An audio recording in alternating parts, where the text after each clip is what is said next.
Әсемпаз болма әрнеге, өнерпаз болсаң арқалан. Сен де бір кірпіш дүниеге кетігін тапта бар қалан.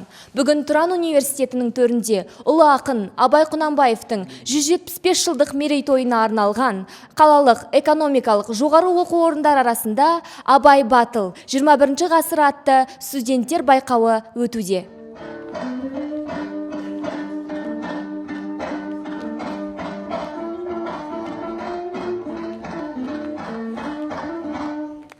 Хакім Абайдың 175 жылдық мерейтойына орай студенттер арасында ұйымдастырылған жарысқа Алматы технологиялық университеті, халықаралық бизнес университеті, Қайнар академиясы, сондай-ақ Тұран университетінің 1-4 курс студенттері қатысты.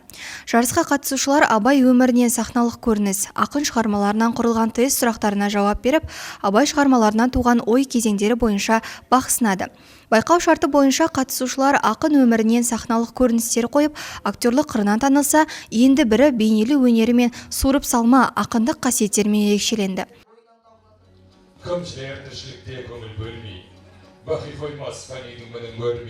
Хакім Абайдың рөлін сомдадым.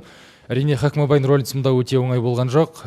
Абайдың сол уақыттағы жастарға деген айтқысы келген іс-әрекеттерін барлығын сипаттап, сахнада көрсеткен болатын. Әрине, еңбегім еш болған жоқ. Хакім Абайдың ең үздік образын алып шықтым. Осы бүкіл мемлекет қарсаңында тойланып жатқан 175 жылдықпен шын жүректен құттықтаймын. Бұл суреттің оң және сол жағында біздер қазіргі ғасыр мен бұрынғы ғасырды көріп отырмыз. Абай атамыздың кезінде жазған еңбектері болашақты көздеген мен сөздеген, оның еңбектері мен шығармалары және де қара сөздері қазіргі кезде өте өзекті болғандықтан суретті осылай бейнеледім. Абай батыл іс-шарасында мен 2-ші дәрежелі диплом алдым. Бұл іс-шарада мен өзімнің суретімді көрсеткен болатынмын. Бұл суретте мен Абайдың бұрынғы ғасыр мен қазіргі ғасыр арасындағы байланысты бейнеленген болатынмын. Себебі қазіргі кезде Абайдың еңбектері, шығармалары, қара сөздері өзекті болып келеді.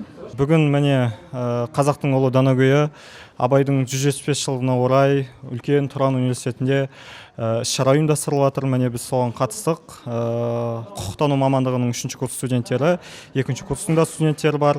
Әрине, абыроймен алып шықтық деп ойлаймыз. Жалпы осы іс-шарамен біз қанағаттандық, толыққанды. Бәрі ойдағыдай өтті деп ойлаймыз. Арада осындай алдыда іс-шаралар көп ұйымдастырылып өте берсін. Соған демеу бола берейік. Студенттердің дайындығы мен өнеріне актер Алмас Шаяхметов, суретші Ғали Мырзашев 100 жаңа есім жобасының жеңімпазы Қуаныш Жұмабек өз бағасын берді. Өте жақсы өтті. Әрине, арада болды кейбір кемтіктері.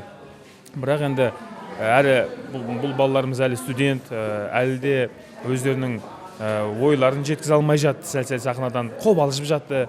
Дауыстарында бір діріл болды. Енді оның барлығы келе-келе түзеледі дейді ғой, көш жүре-жүре түзеледі дегендей, оның барлығы түзеле жатар.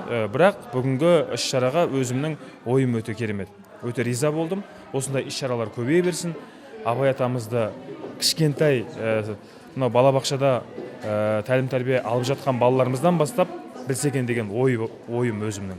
Экономика мамандығында оқитын студенттердің арасында тамаша бір іс-шара ұйымдастырылды. Студенттердің дайындықтары жаман емес. Абайды оқу үшін қандай да мамандықта болсақ та ол кедергі болмас.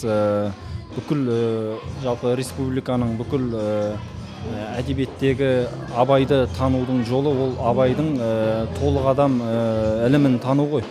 Жалпы Абай, мен өз Абай елінемін, сондықтан осындай іс-шара маған өте-өте жылы, өте-өте бір ғанибет дүние.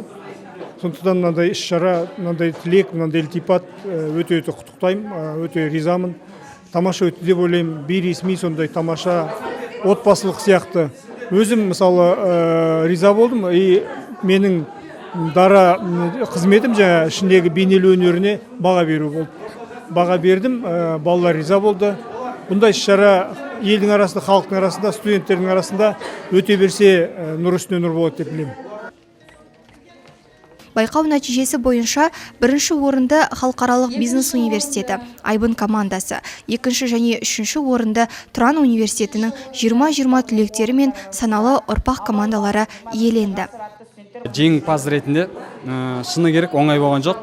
Абай атамыз өте бір ұлы ақын, ұлы ағартушы ретінде оны сомдау қиынға соқты деп айтқым келеді. Біз Тұран университетінің 20-20 түлектер командасы атынан өнер көрсеттік. Конкурстың нәтижесі бойынша 2-ші орын алдық.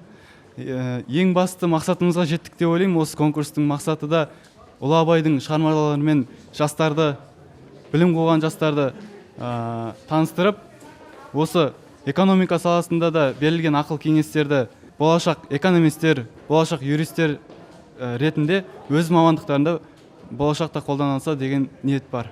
Ақерке Сабырқызы, Дана Ерланқызы, арнайы Тұран Чанел үшін.